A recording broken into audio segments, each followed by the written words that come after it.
आइए पढ़ते हैं एमेनोरा के बारे में। एमेनोरा का मतलब है कि इस लड़की को, इस औरत को पीरियड्स नहीं आ रहे। हो सकता है कि इसे कभी पीरियड्स नहीं आए, जिसको हम बोलते हैं प्राइमरी एमेनोरिया, या इसको मासिक धर्म शुरू हो चुका था बट अब किसी कारणवश, ये 25 साल की है, इसको मासिक धर्म नहीं आ रहा है। हाँ, ये प्रेगनेंसी की वजह से भी हो सकता है, बट वो पैथोलॉजी नहीं मानते हैं उसको। पैथोलॉजिकल कॉजेज की बात हो रही है। प्रेगनेंसी तो एक नॉर्मल चीज है, किसी भी औरत को हो सकती है। तो अगर कोई पैथोलॉजी है जिसकी वजह से पीरियड नहीं आ रहे हैं, जैसे कि ट्यूबरक्लोसिस से एंडोमेट्रियम खराब हो गया, तो वो होता है सेकेंडरी एमेनोरिया। तो प्राइमरी एमेनोरिया, जैसे मैंने आपको बताया, नेवर हैड पीरियड्स, और सेकेंडरी एमेनोरिया, उसको पीरियड्स आ चुके थे बट अब किसी कारणवश उसके पीरियड रुक गए हैं। तो इसकी डिटेल में जाने से पहले मैं आपको ये डिलेड पीरियड्स के बारे में कुछ पूछना चाहता हूं। देखिए, ये क्वेश्चन बहुत बार आता है कि डिलेड पीरियड्स की डेफिनेशन क्या है। आप लोग सब जानते हैं कि अगर किसी लड़की को 13 साल की उम्र तक पीरियड्स नहीं आते हैं तो उसे हम लोग डिलेड पीरियड्स कहते हैं, या फिर उसके प्यूबिक हेयर तो हो चुके हैं, ब्रेस्ट की डेवलपमेंट हो चुकी है बट उसको पीरियड्स नहीं आ रहे हैं, तब हम 15 साल तक वेट कर सकते हैं। तो with pubic hair you can wait till 15 years, और प्यूबिक हेयर अगर नहीं है तो हम 13 साल तक वेट कर सकते हैं। तो उसको बोला जाता है डिलेड पीरियड्स। अब डिलेड पीरियड्स, एक लड़की को पीरियड्स नहीं आए हैं तो आप अपने रिकॉर्ड्स में कैसे लिखोगे, अपनी फाइल में क्या लिखोगे? उसके माँ बाप तो लेके आएंगे कि देखिए डॉक्टर साहब, हमारी लड़की को डिले हो गया है, हमारी लड़की को पीरियड नहीं आ रहे हैं, ऐसे करके बोलेंगे। आप अपनी फाइल में डायग्नोसिस क्या लिखोगे? आप अपनी फाइल में लिखोगे, here with a girl who is presented to us with primary amenorrhea. यही तो है, delayed periods is primary amenorrhea. देखिए, मैं आपसे पूछता हूं डिलेड पीरियड्स की डेफिनेशन क्या है। आप लोगों ने रटी हुई है, सारी गाइड बुक्स में आपने पढ़ा हुआ है। हाँ, कई बार आप लोग 14 साल और 16 साल बोलते हो, और मैंने आपको कई बार बोला है कि 13 साल और 15 साल बोलना है, पर डिलेड पीरियड्स आप सब लोग बोलते हो। जैसे ही मैं आपसे पूछूं कि प्राइमरी एमेनोरिया की डेफिनेशन क्या है, सब लोग एकदम से ढीले पड़ जाते हो। आप लोगों को पता ही नहीं कि प्राइमरी एमेनोरिया, आप बोलोगे पीरियड्स नहीं आए बस। अरे भाई, यही डिलेड पीरियड्स को हम लोग अपनी टेक्निकल लैंग्वेज में प्राइमरी एमेनोरिया बोलते हैं। मैं कई बार क्लासेस में भी बता चुका हूं, इस पे ध्यान रखिएगा प्लीज, ठीक है। Primary amenorrhea is the technical name for what is actually said as delayed periods by common folk. Okay, you are doctors, you should say कि ये प्राइमरी एमेनोरिया है, जिसको पीरियड्स नहीं आए 13 साल तक, अगर प्यूबिक हेयर है और पीरियड्स नहीं आया तो 15 साल पे हम लोग प्राइमरी एमेनोरिया बोलते हैं। चलिए, प्राइमरी एमेनोरिया हम देखते हैं। याद रखिए, एक लड़की को पीरियड नहीं आए, वो केवल 14 साल की है या 13 साल की है, प्रेगनेंसी टेस्ट करना जरूरी है। अब आप बोलोगे डॉक्टर साहब क्या बात कर रहे हो, छोटी सी लड़की को प्रेगनेंसी टेस्ट क्यों करेंगे? देखिए, आप एक गायनेकोलॉजिस्ट हैं और आपका संदेह वाला दिमाग होना चाहिए। हर चीज में आपको संदेह होना चाहिए। अगर आप संदेह नहीं करते हैं तो आप गायनेकोलॉजिस्ट नहीं है, क्योंकि ये लड़की हो सकता है जिस घर में रहती है उस घर में उसका कोई रिलेटिव या कोई पड़ोसी उसको एब्यूज कर रहा है, और ये लड़की छोटा बच्चा है और ये आपको बताने में डर रहा है। उसको डरा दिया गया कि माँ बाप को मत बताना, और माँ बाप परेशान है कि इसको पीरियड नहीं आ रहे हैं। एक्चुअली उसको 10-11 साल या 12 साल से उम्र से इसको कोई एब्यूज कर रहा है। तो जैसे उसका जब मासिक धर्म एक्चुअली शुरू होना था, उससे पहले जब ओवुलेशन होता है, आपको पता है कि ओवुलेशन पहले होता है और प्रेगनेंसी नहीं होती तो पीरियड्स आते हैं, तो उसको ओवुलेशन हुआ था और उसको एब्यूज हो रहा था, तो पेशेंट एक्चुअली प्रेग्नेंट है। मैंने खुद एक पेशेंट का सिजेरियन किया है जब वो 13.5 साल की लड़की थी। यस, ये मैंने अपनी लाइफ में देखा हुआ है जब मैं अपनी पोस्ट ग्रेजुएशन कर रहा था। तो देखिए, ऐसा नहीं है कि ये नहीं हो सकता। तो ध्यान रखिए, हमेशा एक प्रेगनेंसी टेस्ट, चाहे वो यंग लड़की है जो आपको उम्मीद ही नहीं हो सकती प्रेग्नेंट हो, नहीं आएगा, नेगेटिव आएगा, करिए जरूर, ठीक है। शक करना आपका काम है, क्योंकि आप गायनेकोलॉजिस्ट हो, और इसको करने का ढंग होता है। माँ बाप को बताइए कि मैं टेस्ट कर रहा हूं, मैं हर प्रकार के टेस्ट करूंगा, और जब टेस्ट ठीक होंगे तो इसका कारण जो है वो निकलेगा, फिर हम इसका इलाज करेंगे, ठीक है। चलिए, तो प्रेगनेंसी टेस्ट जरूर कीजिए, फिर देखिए कि भाई उसकी डेवलपमेंट ठीक है कि नहीं। आप जानते हैं कि प्यूबर्टी के सारे स्टेजेस क्या हैं। सबसे पहले तो फिजिकल ग्रोथ होती है, फिर लड़कियों में स्पेसिफिक इवेंट्स क्या होते हैं आपको मालूम है कि सबसे पहले ब्रेस्ट, उसके बाद प्यूबिक हेयर, एक्सिलरी हेयर, फिर हाइट बढ़ती है, और फिर पीरियड शुरू होते हैं, मासिक धर्म शुरू होता है। तो वो सारी चेन ऑफ इवेंट्स, वो सारी चीजें इस लड़की में हो भी रहे कि नहीं, तो देखिए कि उसकी ब्रेस्ट डेवलपमेंट है कि नहीं, प्यूबिक हेयर है कि नहीं, और वेजाइनल डेवलपमेंट है कि नहीं। तो हम एक पर वेजाइनल एग्जामिनेशन करना चाहते हैं तो हम वेजाइना के अंदर तो हम एग्जामिनेशन नहीं करते, बाहर से देख लेते कि भाई हाइमेंड बना भी है कि नहीं, और वेजाइनल कैनाल बाहर से दिख रहा है कि नहीं। अल्ट्रासाउंड हमें इसमें मदद करता है। फिर उसके बाद हम देखते हैं कि अगर ये सब कुछ ठीक है तो इन्वेस्टिगेशन करके देखिए कहीं इसका TSH तो बहुत बड़ा नहीं हुआ है। Hypothyroidism can cause primary amenorrhea. FSH अगर बहुत बड़ा हुआ है तो मतलब पिट्यूटरी काम कर रही है, ओवरी काम नहीं कर रही, तो कुछ सेंट्रल कॉज भी हो सकता है। प्रोलैक्टिन देखिए केरोटाइप देखिए, आपको पता है टर्नर सिंड्रोम में प्राइमरी एमेनोरिया हो सकता है। और सीबीसी ईसार देखिए, मैल नरिशमेंट एक कॉज प्राइमरी एमेनोरिया का हो सकता है। और उसके बाद अल्ट्रासाउंड करके जो भी हमने यहां तक सोचा था उसका कंफर्मेशन या उसको रूल आउट करना जरूरी है। ये मुलेरियन एब्नॉर्मेलिटीज के लिए जब हम कोई शक करते हैं तो अल्ट्रासाउंड आपका एक अच्छा डायग्नोस्टिक प्रोसीजर है।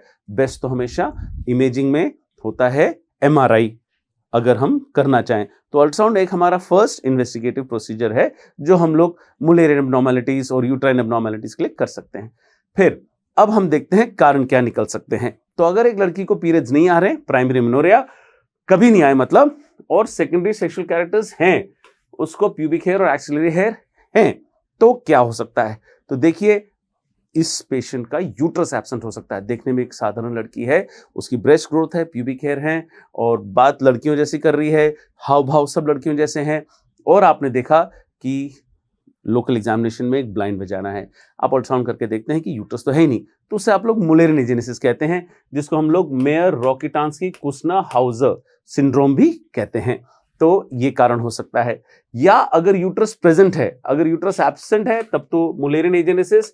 यूट्रस अगर प्रेजेंट है और सेकेंडरी सेक्सुअल कैरेक्टर्स प्रेजेंट हैं और उसको पीरियड नहीं आ रहा है, तो हो सकता है यूट्रस के नीचे वाला रास्ता बंद हो, जैसे कि anatomical defects, imperforate hymen, transvaginal septum या सर्वाइकल एट्रीसिया।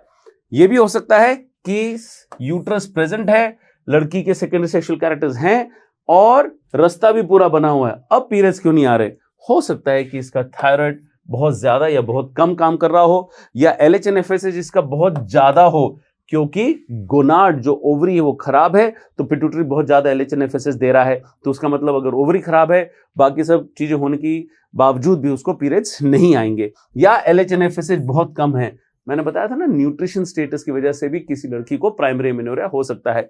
ये एनोरेक्टिक है, या इसको खाना नहीं मिलता है, मैल नरिश्ड है क्योंकि गरीबी बहुत है, या कोई बहुत बड़ी बीमारी इसको बहुत दिनों से चल रही है। इन सब कारणों से लड़कियों के पीरियड्स हो सकता है कभी ना आए, शुरू ही ना हो, बचपन से ही लड़की बहुत बीमार रहती है, तो प्राइमरी एमेनोरिया से प्रेजेंट कर सकती है। अब एक बहुत इंपॉर्टेंट एक वेरिएशन इधर कि लड़की को पीरियड नहीं आ रहे हैं, secondary sexual characters are present, but ये एसिंक्रोनस हैं।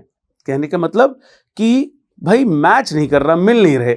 लड़की देखने में तो लड़की है, लंबी है, ब्रेस्ट की डेवलपमेंट हो चुकी है, 15 साल की है, पर प्यूबिक हेयर क्यों नहीं है? भाई प्यूबिक हेयर तो 10 साल 11 साल में आजकल आने लग जाते हैं, तो ये 15-16 साल की लड़की, इसको प्यूबिक हेयर क्यों नहीं है?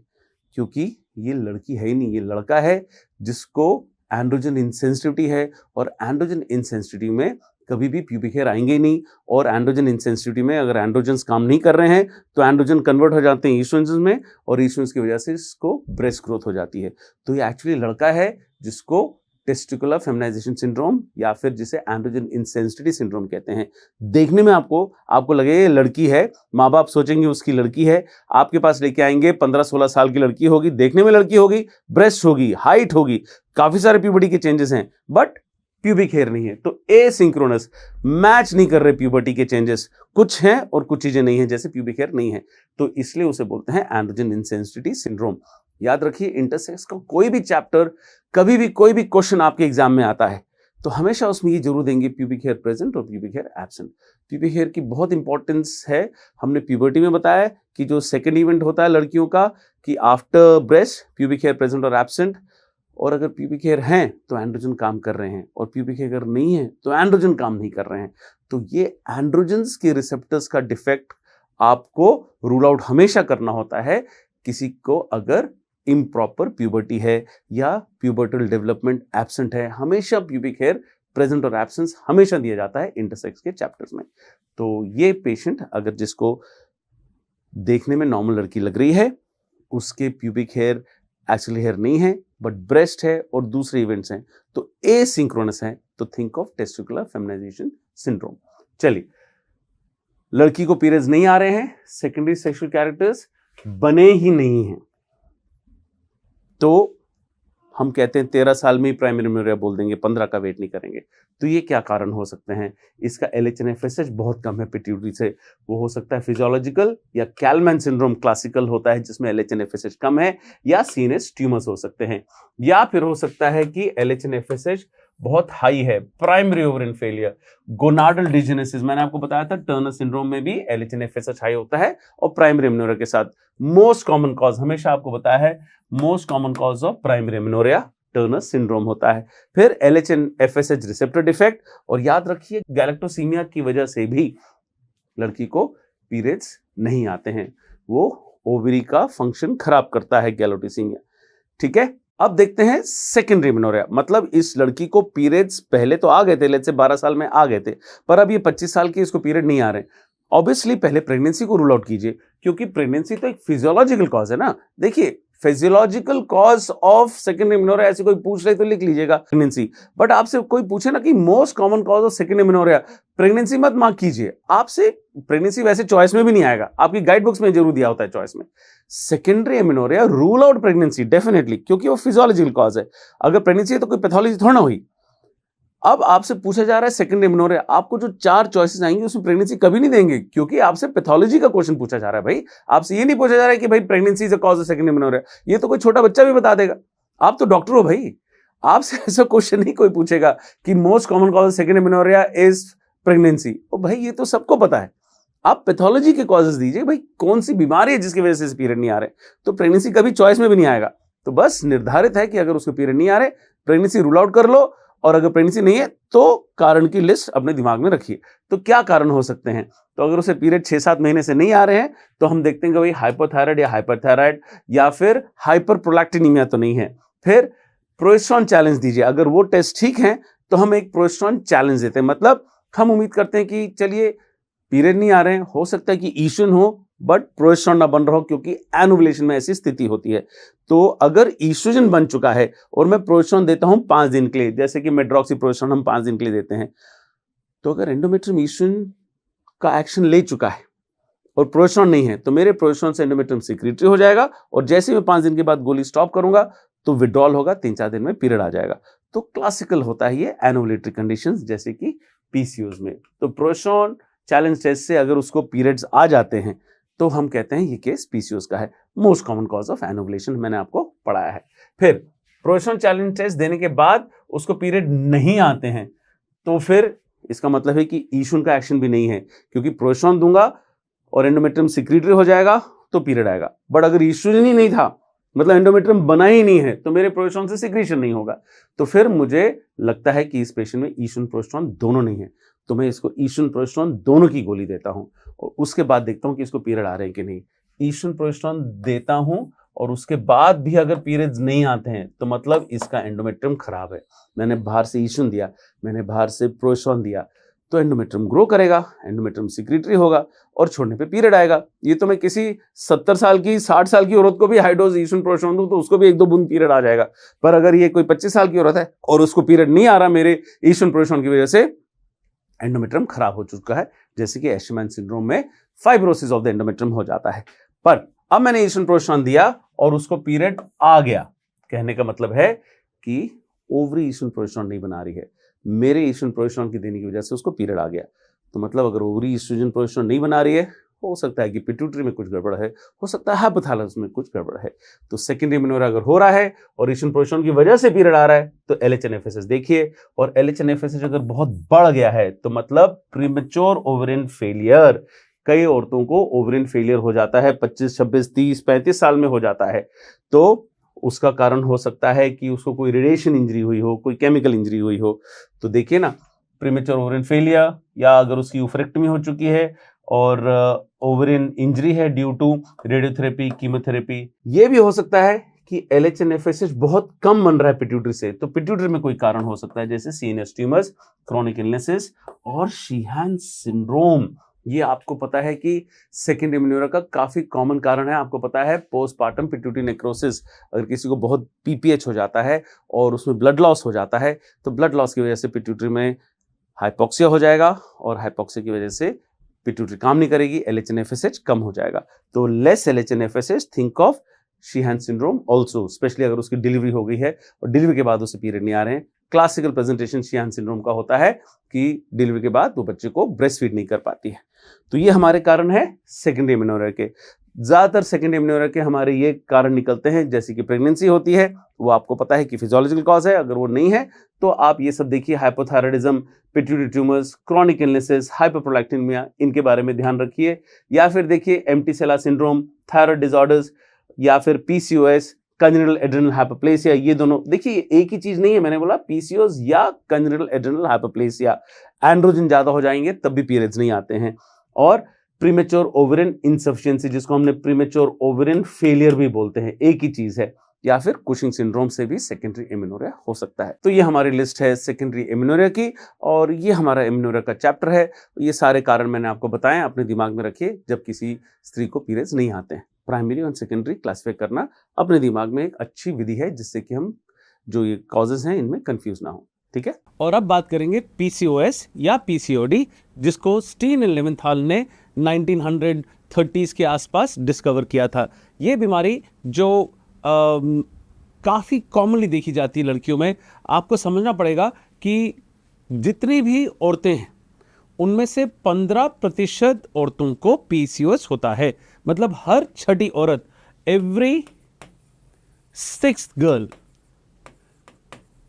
Is PCOS. तो ये बहुत ज़्यादा बड़ा इंसिडेंस है।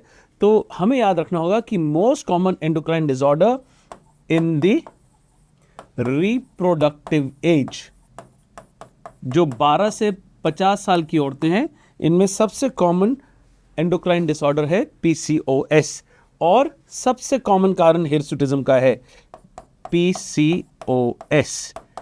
याद रखिए, हम लोग कई बार कंफ्यूज कर जाते हैं कि इडियोपैथिक हिर्सुटिज्म सबसे कॉमन है। जी नहीं, अगर कोई लड़की हेरी है, कुछ हिर्सुटिज्म है उसको, तो उसका सबसे कॉमन कारण है पीसीओएस। और इडियोपैथिक हिर्सुटिज्म अगर आपसे कोई पूछे, हिर्सुटिज्म के और भी बहुत कारण है, इडियोपैथिक हिर्सुटिज्म 25% औरतों को होता है। बाकी जो 75% औरतें हैं जिनको हिर्सुटिज्म है, उनमें सबसे कॉमन पीसीओएस है। तो याद रखिए, सबसे कॉमन कारण हिर्सुटिज्म का पीसीओएस है। तो पीसीओएस अगर 15% औरतों को है, हर छठी औरत अगर पीसीओएस है, इसलिए इसके बारे में बहुत डिटेल में पढ़ा जाता है। और हर एग्जाम में, ऑलमोस्ट एवरी एग्जाम और एवरी सेकंड एग्जाम, इसके ऊपर एक क्वेश्चन जरूर आता है। तो जब हम पीसीओएस की बात करते हैं, इसका डायग्नोस्टिक क्राइटेरिया जो रॉटरडैम क्राइटेरिया है, और काफ़ी सारी चीज़ें उसके बाद चेंज हो चुकी है। रॉटरडैम क्राइटेरिया 2003 में आया था। नीदरलैंड्स की एक सिटी है रॉटरडैम, जहाँ पे ये कॉन्फ्रेंस हुई थी। और इसके बाद जितने भी क्राइटेरिया हैं, जैसे कि एंड्रोजन एक्सेस सोसाइटी का क्राइटेरिया है, European society for human reproduction and embryology का क्राइटेरिया है, और American society for reproductive medicine है, इनके जितने भी ये जो मेजर बॉडीज हैं, सबकी क्राइटेरिया अब इसके साथ मैच करते हैं। तो हम आपको पढ़ाने के लिए रॉटरडैम क्राइटेरिया, क्योंकि एग्जाम्स में कई बार आता है ये नाम से, तो इसलिए हमने वही वाला क्राइटेरिया बताया है कि इसके 3 मेजर लक्षण होते हैं, जिसमें से कोई भी 2 अगर प्रेजेंट हो, any 2 of these is the diagnosis of PCOS. तो इसमें होता है एनोवुलेशन, जो सबसे मेजर जो लक्षण माना जाता है वो है एनोवुलेशन पीसीओएस में, और हाइपर एंड्रोजनिज्म। अब हाइपर एंड्रोजनिज्म वो लड़की क्लिनिकली हिरसूट हो सकती है, और लैब पैरामीटर्स जिसमें इंक्रीज एंड्रोजन लेवल्स आते हैं, जैसे कि टेस्टोस्टेरोन अगर हाई है, डिहाइड्रो एपिएंडोस्टेरोन हाई है, तो ये सब पीसीओएस के डायग्नोसिस में हेल्प करते हैं। और अल्ट्रासाउंड फीचर्स ऑफ पीसीओएस, इनके बारे में हम नेक्स्ट स्क्रीन में बात कर रहे हैं। तो इन तीनों में से अगर कोई 2 होते हैं तो हम पीसीओएस का डायग्नोसिस बना सकते हैं। तो ये अल्ट्रासाउंड क्राइटेरिया क्या होता है? याद रखिए, पीसीओएस ओवरी में हम लोग हमेशा एक बड़ी मिस्टेक करते हैं कि हम लोग सोचते हैं कि पॉलीसिस्टिक ओवरी में बड़े बड़े सिस्ट होंगे। तो हमारे दिमाग में एक पिक्चर, कभी भी, मैं जानता हूँ आप में से कई लोगों ने रैपिड रिवीजन करने से पहले अपनी पढ़ाई करी होगी, पर आप में से कई लोग पहली बार पीसीओएस पढ़ रहे हैं, मैं ये भी जानता हूँ। तो याद रखिए कि पॉलीसिस्टिक ओवरी में कई बार हम लोग सोचते हैं कि ओवरी में बड़े बड़े ऐसे सिस्ट होते हैं, पॉलीसिस्टिक ओवरी। तो पॉलीसिस्टिक ओवरी में सिस्ट नहीं होते हैं। पॉलीसिस्टिक ओवरी एक मिसनॉमर है, क्योंकि उस टाइम पे जब हम पॉलीसिस्टिक ओवरी का डायग्नोसिस जब पहली बार किया था, तब सिस्ट की डेफिनेशन इतनी क्लियर नहीं थी। कोई भी एक ओवरी में कोई एक गांठ है, वो 3 सेंटीमीटर से बड़ी हो तो उसे सिस्ट बोला जाता है। यहाँ पॉलीसिस्टिक ओवरी में तो सिस्ट छोड़िए, इतने छोटे छोटे फॉलिकल्स हैं। तो छोटे छोटे फॉलिकल्स होते हैं, multiple small follicles which are arrange like a necklace of pearls. देखिए, सारे छोटे छोटे बहुत सारे फॉलिकल्स हैं। नेकलेस ऑफ पर्ल्स और रिंग ऑफ पर्ल्स, आपको ये अपीयरेंस कई बार आपने पढ़ी होगी। नेकलेस ऑफ पर्ल्स, पर्ल्स मोती, मोतियों की माला। मोती तो छोटे ही होते हैं ना, आपने वो एडवर्टाइजमेंट सुना होगा कि एक टूथपेस्ट का ऐड आता था कि राजू आपके तो मोतियों जैसे दांत हैं। तो मोती, छोटे छोटे शाइनी दांत, तो वो जो ऐड आता था उससे हमें याद रखने की एक तुलना मिल जाएगी कि जो ये पॉलीसिस्टिक ओवरी के फॉलिकल होते हैं ये छोटे होते हैं, मोतियों जैसे छोटे छोटे। तो ये मोतियों का साइज क्या होता है? 2 to 6 मिलीमीटर साइज, और एक ओवरी में 20 से ज़्यादा फॉलिकल होते हैं। ऐसे देखिए, पुराना क्राइटेरिया था एक ओवरी में 12 से ज़्यादा, यहाँ अगर 20 से ज़्यादा फॉलिकल एक ओवरी में है जिनका साइज 2 से 6 मिलीमीटर का होता है, जिनको हम एंट्रल साइज फॉलिकल्स बोलते हैं। एमसीक्यू याद रखिए, नीट का एमसीक्यू है ये। पीसीओएस में जो फॉलिकल्स होते हैं उनका क्या साइज होता है? ये एंट्रल फॉलिकल साइज होते हैं 2 से 6 मिलीमीटर फ्लूइड फिल फॉलिकल्स, और ये ऑलवेज 9 मिलीमीटर से कम होते हैं। 9 मिलीमीटर से कम साइज होता है इनका, और वॉल्यूम इंक्रीज होती है। देखिए यहाँ पे मैंने एक आपको अपने पेशेंट का एक अल्ट्रासाउंड दिखा रहा हूँ। इसमें देखिए इसकी जो राइट ओवरी की वॉल्यूम है कितनी है? 16.6 क्यूबिक सेंटीमीटर्स है। तो किसी ओवरी की वॉल्यूम अगर 10 से ज़्यादा हो तो वॉल्यूम ज़्यादा मानी जाती है, तो volume more than 10 and single ovary meeting this criteria is sufficient to affect the PCOS morphology. मतलब किसी औरत की अल्ट्रासाउंड में अगर हम देखते हैं कि एक ओवरी में ये पीसीओ की लुक है और दूसरी ओवरी नॉर्मल लुकिंग है, तो भी हम इस पेशेंट को कहते हैं कि अल्ट्रासाउंड में पीसीओएस अपीयरेंस है। तो ये सोनोग्राफिक क्राइटेरिया है। तो ये 3 क्राइटेरिया थे, इनमें से कोई भी 2 हों तो पीसीओएस बोलते हैं। और अल्ट्रासाउंड फीचर्स मैंने आपको यहाँ दिखाए। ग्रॉस फीचर्स भी कुछ कुछ ऐसे ही होते हैं। अगर आप कट सेक्शन एक ओवरी का देखेंगे तो उसमें भी आप ऐसे फीचर्स देखेंगे। चलिए आगे बढ़ते हैं। और पीसीओएस के जो फिनोटाइप्स हैं, 4 मेजर फिनोटाइप्स होते हैं। जो सबसे कॉमन होता है, most common phenotype is the type 1। Type 1 phenotype क्या है? जिसमें हाइपर एंड्रोजेनिज्म, पीसीओ मॉर्फोलॉजी और एनोवुलेशन तीनों पाए जाते हैं। टाइप 2 में हाइपर एंड्रोजेनिज्म और एनोवुलेशन, टाइप 3 में hyper androgenism and PCO morphology, और टाइप 4 में एनोवुलेशन एंड पीसीओएस मॉर्फोलॉजी। तो ये 4 टाइप के फिनोटाइप्स पीसीओएस के हो सकते हैं। वही बात है जो मैंने आपको बताया, एनी 2 ऑफ द फॉलोइंग, तो तीनों होगा तो भी पीसीओएस होगा, या एनी 2 ऑफ द फॉलोइंग तो भी पीसीओएस हो सकता है। तो सबसे कॉमन टाइप 1 मॉर्फोलॉजी होती है जिसमें तीनों फीचर्स पाए जाते हैं। और अब पीसीओएस की थोड़ा डिटेल में जाने से पहले एक क्विक रिवीजन कर लेते हैं। ये नॉर्मल मेंस्ट्रुअल साइकिल का क्विक रिवीजन है। हमने पढ़ा था अपने मेंस्ट्रुअल फिजियोलॉजी के चैप्टर में कि एफएसएच जब हाई होता है 6 से 7 फॉलिकल रिक्रूट करता है, और लो जब एफएसएच हो जाता है तो एक फॉलिकल के लिए ही एफएसएच इनफ होता है, तो वो फॉलिकल बड़ा होता जाता है। तो ये जब फॉलिकल मेच्योर हो जाता है 15 से 20 मिलीमीटर का, और उसमें एक oocyte रेडी होता है, तो ये बनाता है ईस्ट्राडायोल, और ईस्ट्राडायोल जैसे जैसे बनता है वैसे एंडोमेट्रियम प्रोलिफरेट होने लग जाता है। जब ये 200 पाइकोग्राम ईस्ट्राडायोल बना लेता है तो ब्रेन को मैसेज जाता है कि फॉलिकल रेडी है, तो ब्रेन रिलीज करता है LH। The cause of LH surge is the high estrogen. LH surge की वजह से फॉलिकल रप्चर हो जाता है और ये oocyte बाहर आ जाता है, और ये फॉलिकल श्रिंक होकर बन जाता है कॉर्पस लुटियम, और ये कॉर्पस लुटियम अब बनाने लगता है प्रोस्टॉन, जो यहाँ पे मैंने हरे से दिखाया है। और इस प्रोस्टॉन की वजह से एंडोमेट्रियम सिक्रीटरी हो जाता है, और सिक्रीटरी होने के साथ साथ स्टेबलाइज भी हो जाता है। देखिए यहाँ पे एंडोमेट्रियम प्रोलिफरेट करता जा रहा है, लंबा हो रहा है, यहाँ पे सिक्रीशन होकर स्टेबलाइज हो गया, अब इसकी हाइट नहीं बढ़ रही है। और कॉर्पस लुटियम 10 दिन तक सबसे ज़्यादा काम करता है। कॉर्पस लुटियम डिजेनरेट होता है और प्रोस्टॉन कम हो जाता है और एंडोमेट्रियम झड़ जाता है, जिसकी वजह से उसको पीरियड्स आ जाते हैं। तो ये हमने 2 मिनट में पूरा रिवीजन फिर से कर लिया, जो हमने एक बहुत लंबी क्लास पढ़ी थी मेंस्ट्रुअल फिजियोलॉजी के बारे में। अब ये है नॉर्मल। चलिए अब ये मेंस्ट्रुअल साइकिल को हम देखते हैं कि पीसीओएस में क्या हो जाता है। अब पीसीओएस में क्या है, जो ओवरी है उसमें मल्टीपल स्मॉल फॉलिकल्स हैं। तो ये जो मल्टीपल स्मॉल फॉलिकल्स हैं, ये 15 से 20 मल्टीपल स्मॉल फॉलिकल्स हैं, और ये बड़े नहीं हो रहे हैं, बहुत सारे छोटे छोटे फॉलिकल्स हैं, मल्टीपल स्मॉल फॉलिकल्स हैं। और ये जो मल्टीपल स्मॉल फॉलिकल्स हैं ये धीरे धीरे ईशन को बढ़ाना शुरू कर देते हैं। तो एक छोटा फॉलिकल ईशन बनाता है और बहुत सारे छोटे फॉलिकल काफ़ी सारे ईशन बना देते हैं। देखिए किसी भी औरत के 6 से 7 एंट्रल फॉलिकल होते हैं नॉर्मली, उसमें से एक डोमिनेंट होता है। एक बड़ा फॉलिकल 200 पाइकोग्राम ईस्ट्रोडायोल बनाता है, जो ब्रेन को मैसेज देता है LH सर्च करने का। अब यहाँ पे क्या हो रहा है, यहाँ पे बहुत सारे छोटे फॉलिकल्स हैं जो बड़े नहीं हो रहे हैं, और 20 छोटे फॉलिकल हैं पर इतने भी छोटे नहीं हैं, एंट्रल साइज फॉलिकल हैं।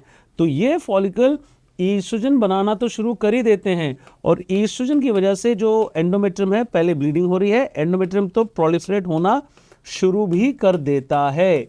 अब प्रोलिफरेशन शुरू हो गया, और जब ये ईस्ट्रोजन 200 पाइकोग्राम का हो जाता है तो उसकी वजह से देखिए LH तो हाई हो ही जाएगा। देखिए LH का एक सर्ज नहीं हो पाता है, क्योंकि बहुत देर तक काफ़ी सारे ईस्ट्रोजन हाई होते हैं, तो LH कॉन्स्टेंटली थोड़ा हाई होता है। तो LH हाई होता है क्योंकि ईस्ट्रोजन बहुत हाई है, और इस ईस्ट्रोजन ने ब्रेन को बोला हुआ है, ब्रेन में LH की हमेशा एक हाई लेवल्स होते हैं PCOS में। और अब आगे क्या होता है, यहाँ तो कुछ कुछ सेम ही चल रहा है नॉर्मल साइकिल के जैसे, पर जब LH हाई होता है वो फॉलिकल को रप्चर करना चाहिए, बट फॉलिकल का साइज केवल 2 से 6 मिलीमीटर है, और आपको फॉलिकल रप्चर होने के लिए चाहिए 15 से 20 मिलीमीटर साइज का फॉलिकल। तो ये फॉलिकल छोटा ही रहता है और ओवुलेट नहीं करता है, तो ओवुलेट नहीं करेगा और फॉलिकल छोटे का छोटा ही रह जाएगा। तो अगर ये ओवुलेट नहीं करेगा तो पेशेंट को हो जाता है एनोवुलेशन, एनोवुलेशन से इनफर्टिलिटी होती है। अब आगे, ये फॉलिकल ओवुलेट नहीं करता है तो कौन सा हार्मोन नहीं बनता है? ये जो प्रोजेस्टेरॉन बनना था ओवुलेशन के बाद, ये प्रोजेस्टेरॉन नहीं बनता है, तो प्रोजेस्टेरॉन की वैल्यू कम रहती है। और कौन सा हार्मोन बनता रहता है? ईस्ट्रोजन बनता रहता है। तो ईस्ट्रोजन की वजह से एंडोमेट्रियम प्रोलिफरेट ही करता रहता है, इसमें सिक्रेशन होगा ही नहीं। तो अब देखिए, ये है 0 डे, ये हो गया 14, यहाँ पे कहीं 28, ये हो गया 60, ये हो गया 90, ये 120। 3-4 महीने तक कई बार PCOS की लड़कियों को पीरियड्स ही नहीं आते हैं, क्योंकि ईस्ट्रोजन बढ़ता जाएगा, एंडोमेट्रियम प्रोलिफरेट ही करता जाएगा। तो PCOS में ऐसा नहीं होता है कि 50 दिन में पीरियड आ जाएंगे, 80 दिनों में पीरियड आ जाएंगे। कई लोगों को 6 महीने में पीरियड आता है। मेरे पास कई पेशेंट्स हैं PCOS के जिनको साल में एक बार पीरियड आता है। तो ये साइकिल कुछ भी नॉर्मल जैसे नहीं चलती है, क्योंकि ईस्ट्रोजन बढ़ता रहता है, उसकी वजह से एंडोमेट्रियम ग्रो करता रहता है, और एंडोमेट्रियम सिक्रीटरी तो होता ही नहीं है, तो स्टेबलाइज भी नहीं होता है, ये काफ़ी सारा थिक एंडोमेट्रियम बन जाता है। तभी PCOS की औरतों को बाद में C एंडोमेट्रियम होने का चांस होता है। ध्यान रखिए, रैपिड रिवीजन है, बट पॉइंट सारे याद रखने पड़ेंगे आपको। तो ये एंडोमेट्रियम प्रोलिफरेट करता रहता है, हाइपोप्लेसिया हो जाता है। तो अब बताइए, ये पीरियड टाइम पे आया कि डिलेड आया? ये हो गया डिलेड पीरियड्स, तो इसलिए बोलते हैं ओलिगोमेनोरिया। और अगर 6 महीने तक नहीं आया तो उसे बोलते हैं एमेनोरिया। तो एनोवुलेशन समझ में आ गया, ओलिगोमेनोरिया, एमेनोरिया समझ में आ गया। अब इसकी शेडिंग कैसे होती है आप भली भांति समझ सकते हैं कि ये जो एंडोमेट्रियम है इतना टॉल हो जाता है, तो ये जो ब्लड वेसल बेस से लेके टॉप तक जाते हैं, ये एंडोमेट्रियम आउटग्रो कर देता है। फिर से समझिए, ये जो ब्लड वेसल्स हैं किसी भी ग्लैंड के साथ साथ ग्रो करते हैं। अब ग्लैंड इतना बड़ा हो गया है और यूट्रस के अंदर बहुत सारे पैक्ड ग्लैंड्स हो गए हैं। आपको समझना पड़ेगा कि यूट्रस के अंदर जब प्रोलिफरेशन होता है तो एक तरफ से ग्लैंड ऐसे ग्रो करते हैं और दूसरी तरफ से ग्लैंड ऐसे ग्रो करते हैं। अब PCOS में क्या हो गया, बहुत सारी ग्रोथ हो गई ग्लैंड्स की दोनों तरफ से। तो this endometrium outgrows the blood supply, ये अपनी ब्लड सप्लाई से ज़्यादा ऊपर ग्रो कर जाते हैं। तो देखिए यहाँ पे इतनी ज़्यादा भीड़ हो गई ग्लैंड्स के लिए कि यहाँ पे बीच में इश्केमिया हो जाता है, और इश्केमिया की वजह से पेशेंट को पीरियड्स आते हैं। तो yes, there is a ischemic withdrawal, जिसकी वजह से पेशेंट को पीरियड्स आते हैं। तो ischemia is the cause of shedding of the endometrium. कई लोग इसको ऐसे भी बोलते हैं कि भाई देखो ईस्ट्रोजन बहुत ज़्यादा है, बट ईस्ट्रोजन ज़्यादा होने के बावजूद एंडोमेट्रियम को सपोर्ट नहीं कर पाता है। तो there is a relative estrogen deficiency, जिसकी वजह से ईस्ट्रोजन विड्रॉल भी हम लोग बोल देते हैं। तो बस उसका इफेक्ट क्या हुआ, ईस्ट्रोजन विड्रॉल का मतलब यही हुआ कि भाई ब्लड सप्लाई जो ईस्ट्रोजन की वजह से होती है वो कम हो जाती है, और एंडोमेट्रियम जो टॉप ऑफ द ग्लैंड्स होते हैं वो इश्कीमिक हो जाते हैं। तो ये इश्कीमिया हो जाता है इन ग्लैंड्स को, और फिर शेडिंग हो जाती है और पीरियड्स आता है। तो ये मतलब हो गया ओलिगोमेनोरिया और एमेनोरिया का। मैं उम्मीद करता हूँ आप लोग नोट्स ले रहे हैं, नहीं तो आप रिवाइंड करके फिर से प्ले कर सकते हैं। चलिए अब हम बात करेंगे कि इस पेशेंट को हिर्सुटिज्म क्यों होता है। आपको पता है कि इस पेशेंट की ओवरी में मल्टीपल स्मॉल फॉलिकल्स हैं, और स्मॉल फॉलिकल्स के साथ साथ ये जो स्ट्रोमा है ये बहुत थिक होता है। तो आप लोगों को याद होगा कि जो नॉर्मली स्ट्रोमा होता है ओवरी का, स्ट्रोमा बनाता है एंड्रोजन्स, और ये एंड्रोजन कहाँ से बनते हैं?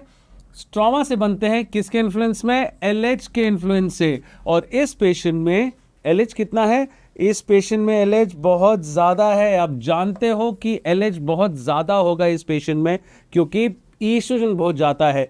तो बहुत ज़्यादा एलएच की वजह से बहुत ज़्यादा एंड्रोजन्स बनते हैं, इस वजह से इस पेशेंट को हिर्सुटिज्म होता है।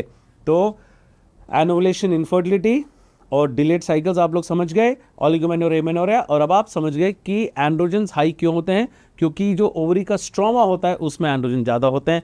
स्ट्रोमा भी ज़्यादा होता है तो एंड्रोजन ज़्यादा बनेंगे, और स्ट्रोमा को स्टिमुलेट करने वाला एलएच भी ज़्यादा होता है। एक बात बताइए, एफएसएच की स्टोरी नहीं बताई मैंने। एफएसएच की स्टोरी बड़ी सिंपल है भाई, क्योंकि ईस्ट्रोजन इतना ज़्यादा है। तो go back to the basics, what is the purpose of FSH? To make estrogen. तो इतना ईस्ट्रोजन है तो एफएसएच का लेवल लो रहता है। पीसीओएस में एफएसएच का लेवल लो रहता है और एलएच हाई होता है।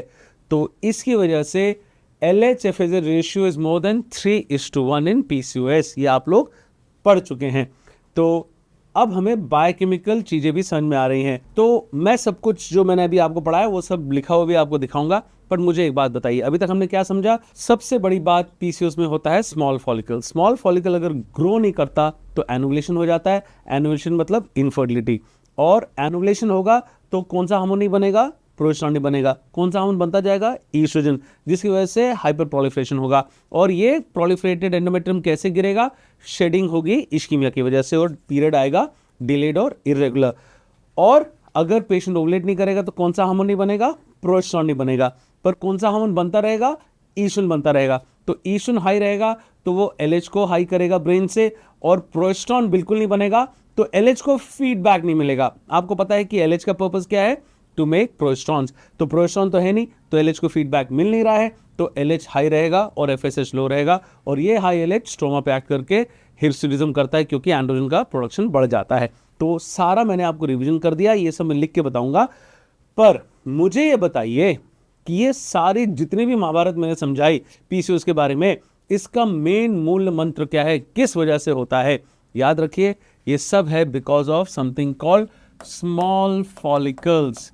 स्मॉल फॉलिकल जो मैंने पिछले स्क्रीन में आपको बताया था, तो स्मॉल फॉलिकल की वजह से सब कुछ होता है। और मैंने आपको रिवीजन भी कर दिया, एक और रिवीजन फिर से करूंगा जल्दी से। Small follicle does not ovulate, infertility.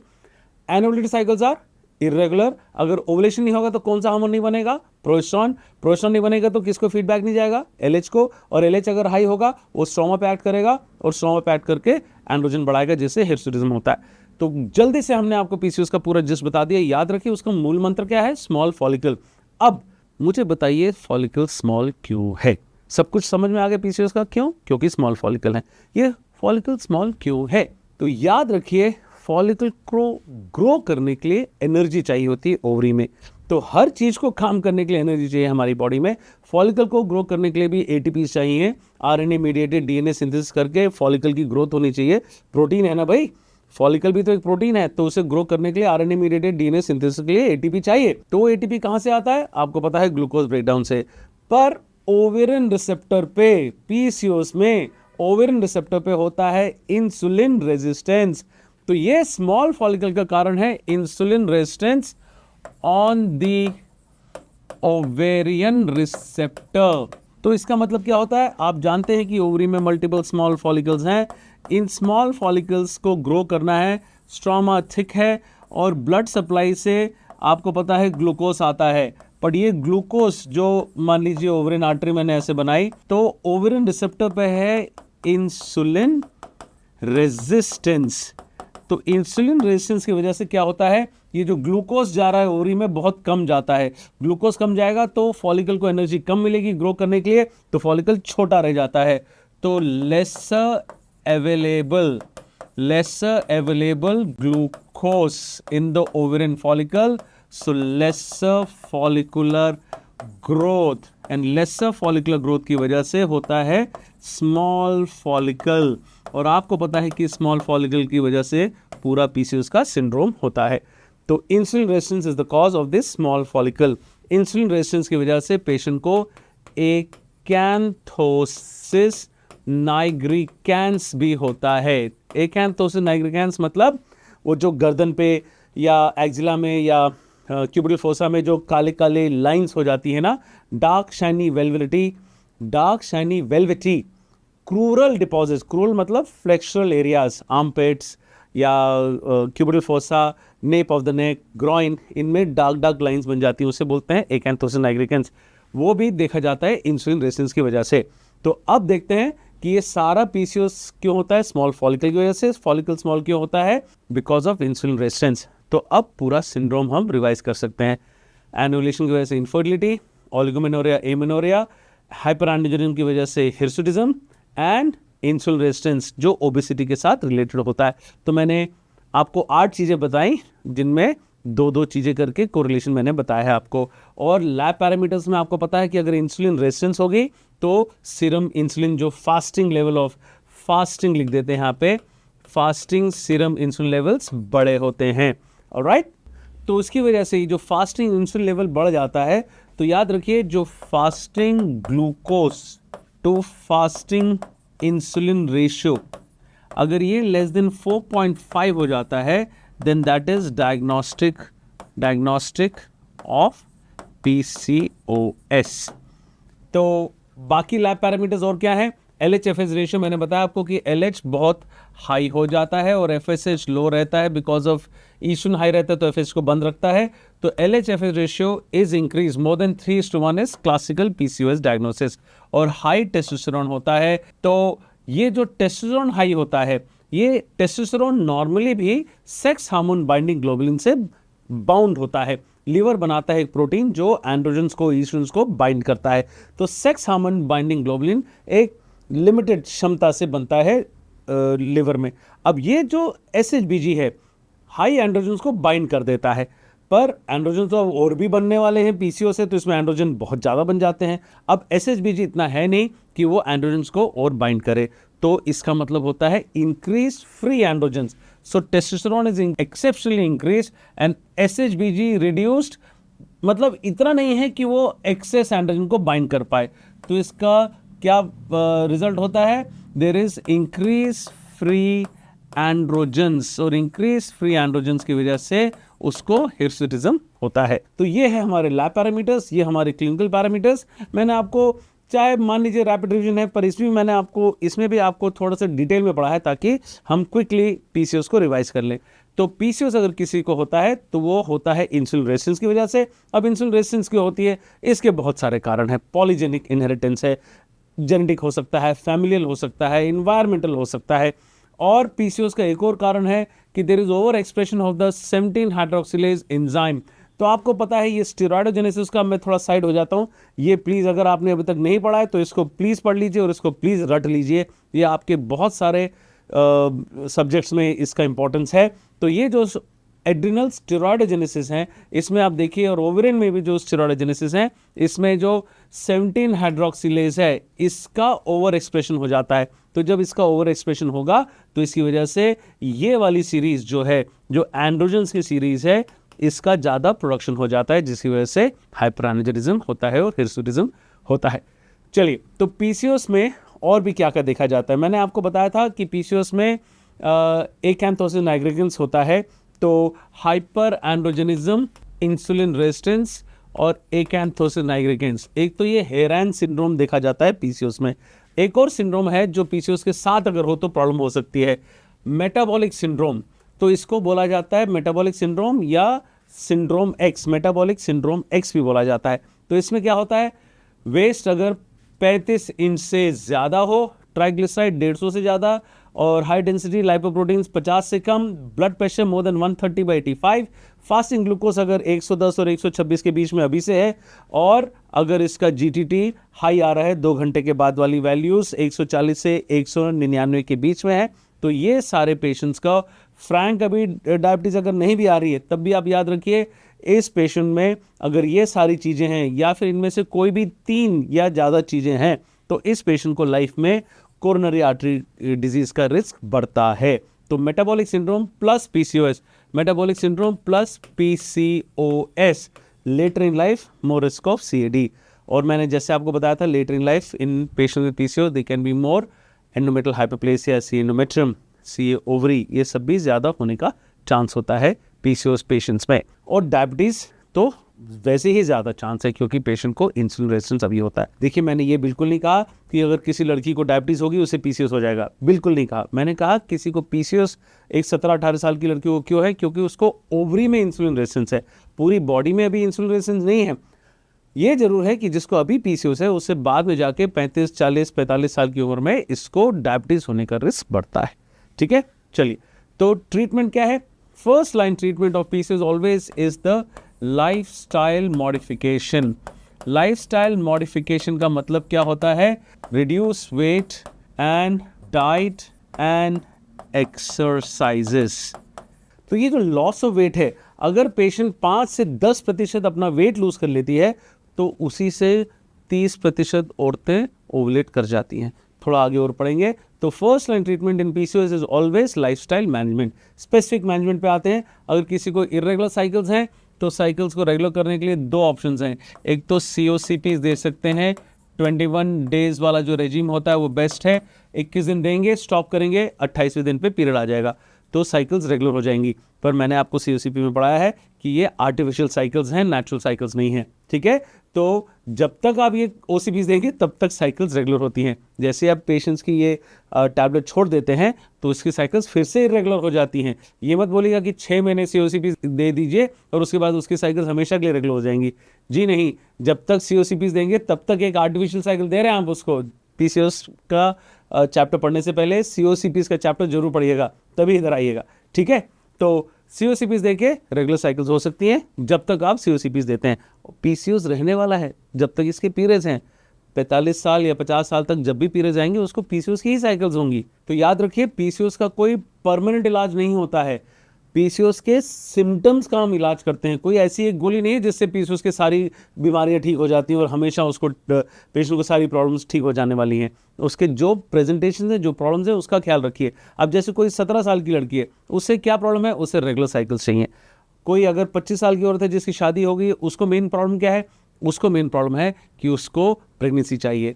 और कई लड़कियां ऐसी होती हैं जो 20-22 साल की होती हैं, वो कहती हैं सर मुझे साइकिल्स इरेगुलर हैं और मुझे हिर्सुटिज्म भी है, तो हमें उसका एक कॉम्बिनेशन ट्रीटमेंट देना होता है।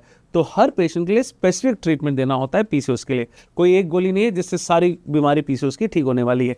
तो ये COCPs देता है रेगुलर साइकिल्स, और एक हो सकता है प्रोजेस्टेरॉन सपोर्ट फॉर 10 डेज और 5 डेज। तो आपको पता है कि एंडोमेट्रियम कॉन्स्टेंटली प्रोलिफरेट कर रहा है, तो 0, 14, 28। अगर आप इंटरफेयर नहीं करोगे तो 60 दिन, 90 दिन, 150 दिन ऐसे भी साइकिल डिले होने वाली है। तो हम क्या करते हैं, इस पेशेंट को एक मदद देते हैं बाहर से। 14वें दिन से शुरू करके 10 दिन के लिए प्रोजेस्टेरॉन दे देते हैं। तो इससे क्या होगा, जो नॉर्मली 10 दिन का कॉर्पस का काम है वो हम गोलियों से कर देते हैं।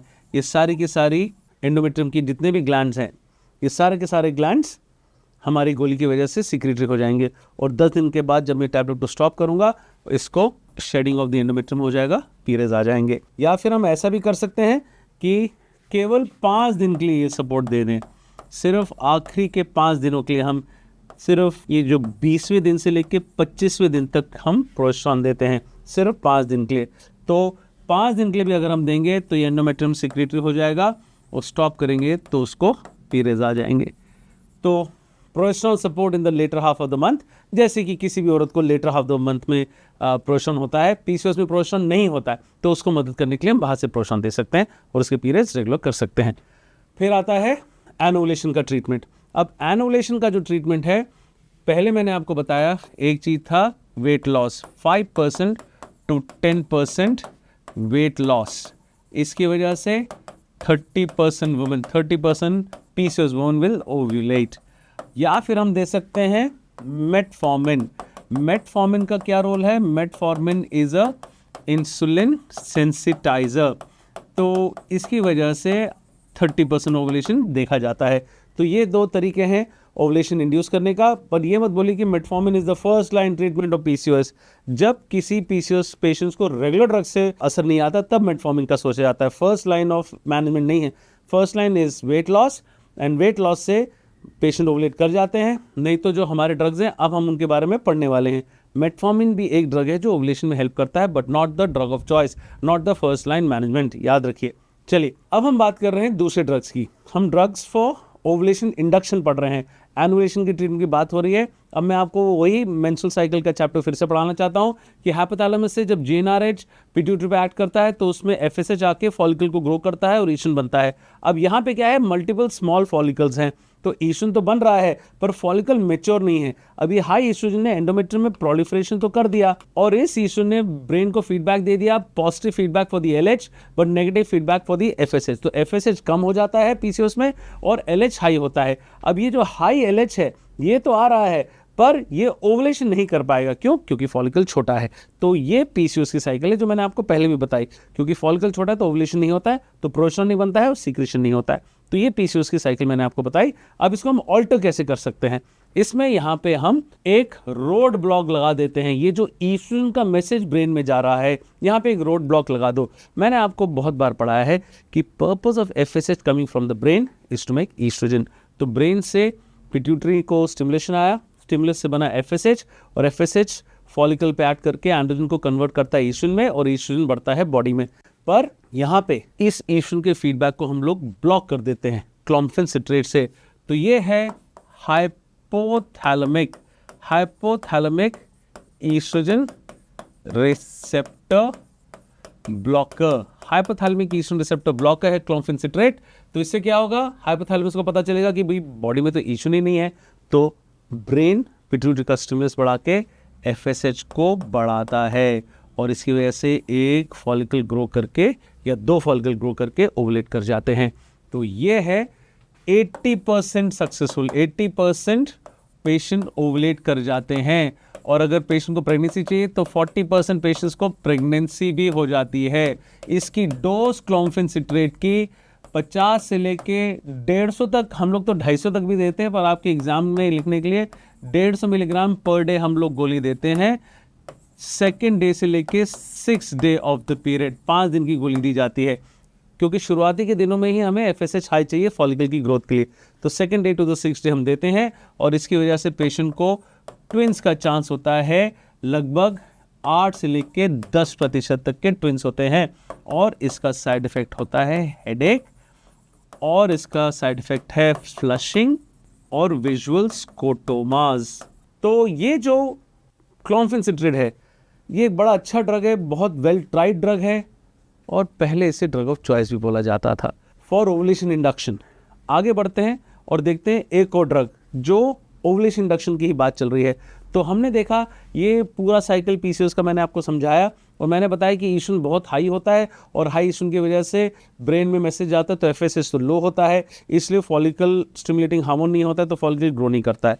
तो अभी मैंने बताया था कि हाइपोथैलेमिक ईस्ट्रोजन रिसेप्टर दे दो, यहाँ पे बताया था कि ये ईस्ट्रोजन का फीडबैक बंद कर दो तो एफएसएच बढ़ जाएगा। हम ये भी कर सकते हैं कि हम ये जो ईस्ट्रोजन प्रोडक्शन है बॉडी का वो कैसे होता है, androgen converts to estrogen by aromatase enzyme in the ovary and in the periphery in the fat also.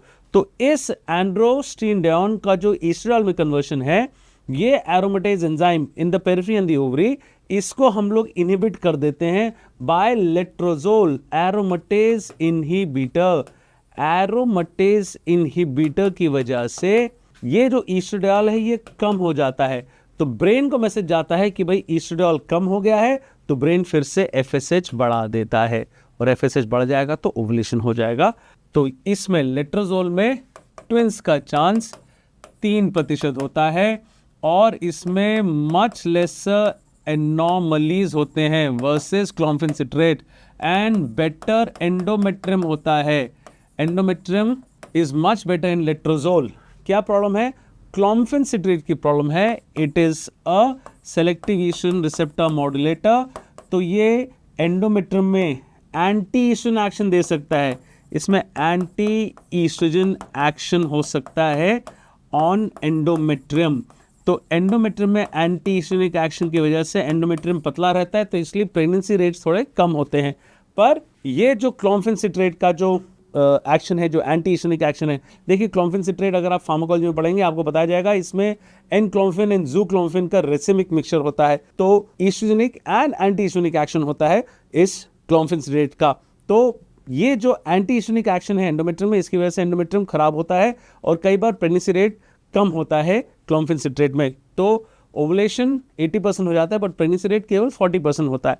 तो वो प्रॉब्लम लेट्रोजोल से ठीक होती है कि लेट्रोजोल में एंडोमेट्रियम बेहतर होता है और प्रेगनेंसी रेट बेटर होता है और लेट्रोजोल में एनॉमलीज भी कम हैं। तो अब इसलिए लेट्रोजोल को ड्रग ऑफ चॉइस बोला जाता है फॉर ओवुलेशन इंडक्शन। और भी तरीके हैं FSH बढ़ाने के, इंजेक्शन HMG दे सकते हैं, इंजेक्शन फॉलिकुलर स्टिमुलेटिंग हार्मोन भी दे सकते हैं। ये भी 2 और मेथड है ओवुलेशन इंडक्शन करने के इन केस ऑफ PCOS।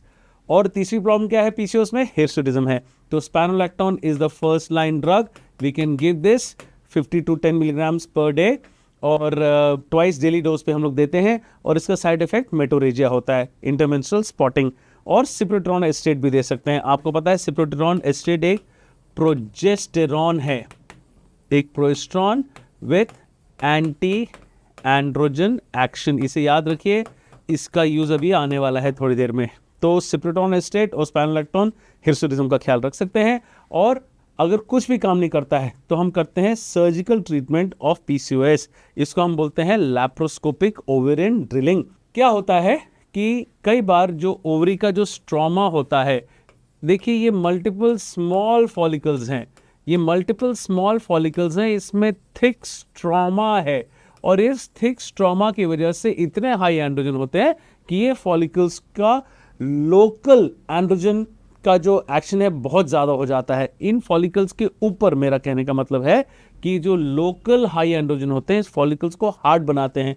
तो जो भी मैंने आपको तरीके बताए ओवुलेशन इंडक्शन के, वो कभी कभी किसी पेशेंट में काम बिल्कुल नहीं करते हैं। तो हम लोग क्या करते हैं कि इस एंड्रोजन को कम कर देते हैं। इस एंड्रोजन को कम करने का तरीका है कि एक लैप्रोस्कोपिक कॉटरी से लैप्रोस्कोपी करेंगे, कॉटरी ले जाएंगे और इस जितने भी ये जो एंड्रोजेनिक एरियाज हैं इनमें कॉटरी से जाके हम एंड्रोजेनिक एरियाज को जला देंगे और एंड्रोजेनिक एरिया कम हो जाएगा, लोकल एंड्रोजन्स कम हो जाएंगे।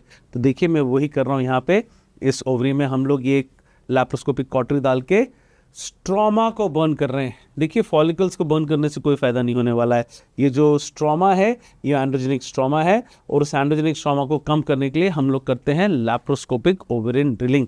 सो एंड्रोजेनिक स्ट्रोमा कम हो जाएगा और उसकी वजह से पेशेंट का जो लोकल फॉलिकुलर हेल्थ है वो बेटर होगा और वो हमारे जो दवाइयाँ हम दे रहे हैं ओवुलेशन इंडक्शन को उसको ज़्यादा अच्छा रिस्पॉन्ड करेगा। तो इसको बोला जाता है लैप्रोस्कोपिक ओवेरियन ड्रिलिंग। चलिए जाते जाते आपको एक चीज़ बताते हैं। ये क्वेश्चन जो आपके नीट एग्जाम में और MCA एग्जाम में आया था कि ये क्लिनिकल क्वेश्चन एक ही बात है, young 22-year-old girl with irregular cycles and hirsutism, या फिर आपको बोलेंगे इरेगुलर साइकिल्स विथ एक्ने, एक ही बात है। तो आपको पता है कि एक्ने में भी एंड्रोजन्स का प्ले होता है और हिर्सुटिज्म में भी एंड्रोजन कॉज होता है।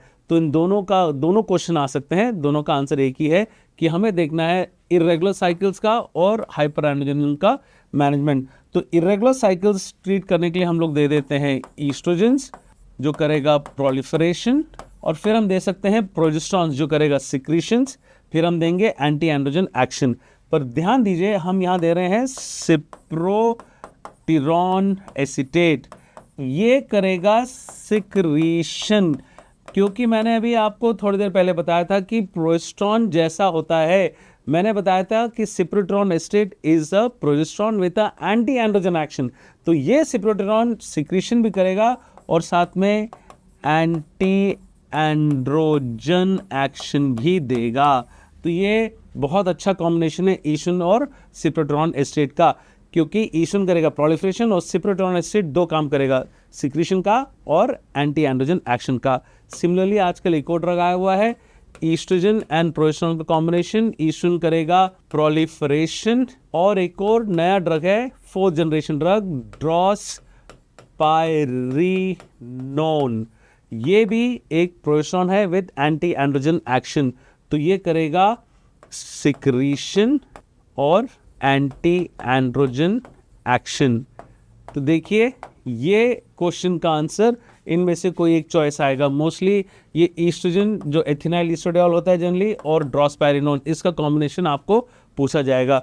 बड़ा फेमस एक इंटरनेशनल ड्रग है यास्मिन, और हम इंडियंस को आदत है कि हम ऐसे कोई इंटरनेशनल ब्रांड्स हों उनको इंडिया में बना के थोड़ा सस्ता बेचते हैं। तो यास्मीन का इंडियन काउंटर पार्ट है यामिनी। तो ऐसे काफ़ी सारे ड्रग्स हैं जो मार्केट में है, और वो पीसीओएस वाली लड़कियों में रेगुलर साइकिल्स दे सकते हैं और साथ में हिरसुटिज्म और हाइपरएंड्रोजनिज्म का भी मैनेजमेंट कर सकते हैं। ठीक है, धन्यवाद।